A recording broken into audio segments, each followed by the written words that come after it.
ವೀಕ್ಷಕರೇ, ಕುಡಿತಿನಿ ಪಟ್ಟಣ ಪಂಚಾಯಿತಿ ವ್ಯಾಪ್ತಿಯಲ್ಲಿ ಬರುವ ಛಲವಾದಿ ಕೇರಿಯಲ್ಲಿ ಸರ್ಕಾರಿ ಹಿರಿಯ ಪ್ರಾಥಮಿಕ ಶಾಲೆಯು ಸಂಪೂರ್ಣ ಶಿಥಿಲಾವಸ್ಥೆಯಲ್ಲಿದ್ದು, ಈ ಶಾಲೆಯಲ್ಲಿ ವಿದ್ಯಾಭ್ಯಾಸ ಮಾಡುತ್ತಿರುವ ಮಕ್ಕಳು ಪ್ರತಿ ಕ್ಷಣವೂ ಭಯಭೀತಿಯಿಂದ ಕೂಡುವಂಥ ವಾತಾವರಣ ನಿರ್ಮಾಣವಾಗಿದೆ.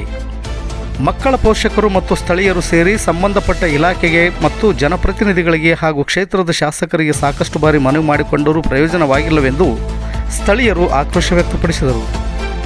ಹಾಗೂ ಈ ಶಾಲೆಗೆ ಶಿಕ್ಷಕರ ಕೊರತೆ ಮತ್ತು ಮೂಲಭೂತ ಸೌಲಭ್ಯಗಳ ಕೊರತೆ ಇದ್ದು, ಸಂಬಂಧಿಸಿದ ಜನಪ್ರತಿನಿಧಿಗಳು ಮತ್ತು ಈ ಕ್ಷೇತ್ರದ ಶಾಸಕರು ಇದರ ಬಗ್ಗೆ ಗಮನಹರಿಸಿ ಶಿಥಿಲಾವಸ್ಥೆಯಲ್ಲಿರುವ ಕಟ್ಟಡವನ್ನು ದುರಸ್ತಿ ಮಾಡಿ ನವೀಕರಣಗೊಳಿಸಿ ಹಾಗೂ ಈ ಶಾಲೆಗೆ ಹೆಚ್ಚುವರಿ ಶಿಕ್ಷಕರನ್ನು ನೇಮಿಸಿ ಮಕ್ಕಳ ಹಿತ ಕಾಪಾಡುವುದರ ಜೊತೆಗೆ ಶಿಕ್ಷಣದ ಗುಣಮಟ್ಟವನ್ನು ಹೆಚ್ಚಿಸಬೇಕೆಂದು ಗರುಡ ನ್ಯೂಸ್ ಆಶಿಸುತ್ತದೆ. ಇದು ಗರುಡ ನ್ಯೂಸ್. ನಾನು ಮಲ್ಲೇಶ್ ಕಮತೂರು.